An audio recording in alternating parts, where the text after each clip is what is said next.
ధన్యవాదాలు తెలియజేసుకుంటున్నాము. ఎందుకంటే ఈరోజు భోజనం పెట్టాలంటేనే చాలా బరువుగా భావించే గత ప్రభుత్వము వైసీపీ ప్రభుత్వం చూసినాం. కానీ భోజనము కడుపు నిండా పిల్లలకి ప్రజలకి ఆహారం అందించడం అనేది ఒక గొప్ప భాగ్యంగా భావించే తెలుగుదేశం పార్టీ ఎన్డీఏ ప్రభుత్వము ఉండడం అనేది ప్రజలు స్టూడెంట్స్ అందరం చేసుకున్న అదృష్టం. ఎందుకంటే ఈరోజు పేదవాళ్ళు ఎక్కడ కూడా కడుపు నిండా అన్నం లేదే అని అనుకోకుండా గతంలో మనకి అన్నపూర్ణ లాంటి ఆంధ్రప్రదేశ్ అనేవాళ్ళు.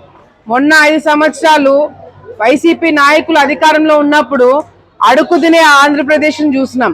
మళ్ళీ ఈరోజు అన్నపూర్ణగా మారిన ఆంధ్రప్రదేశ్ని చూస్తుంటే మా అందరికి కూడా చాలా గర్వంగా ఉంది.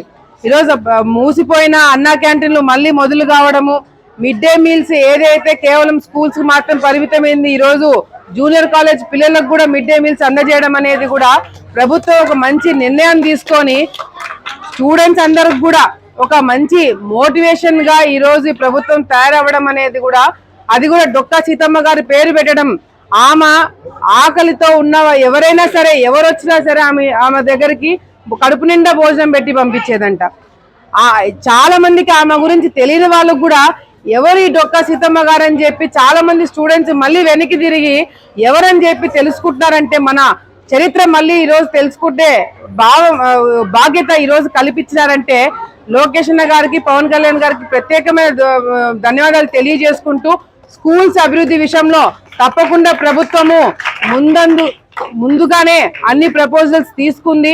తప్పకుండా వచ్చే రోజుల్లో ఎక్కడ కూడా స్కూల్స్ లో ఇబ్బంది లేకుండా అన్ని పాఠశాలల్లో కావాల్సిన క్లాస్ రూమ్స్, లేకపోతే ఎక్విప్మెంట్స్, ఫ్యాన్లు, బెంచ్లు ఇవన్నీ కూడా ఎక్కడ కూడా చదువుకోవడానికి అట్మాస్ఫియర్ బాగాలేకుండా ఉండడానికి వీల్లేదు. అన్ని చోట్ల కూడా వాళ్ళకి కావాల్సిన ఫెసిలిటీస్ అవైలబుల్ గా పెడుతూనే పిల్లలు మంచి దారిలో ఉండడానికి అన్ని విధాలుగా కూడా ఈ ప్రభుత్వము అన్ని చర్యలు తీసుకుంటుంది.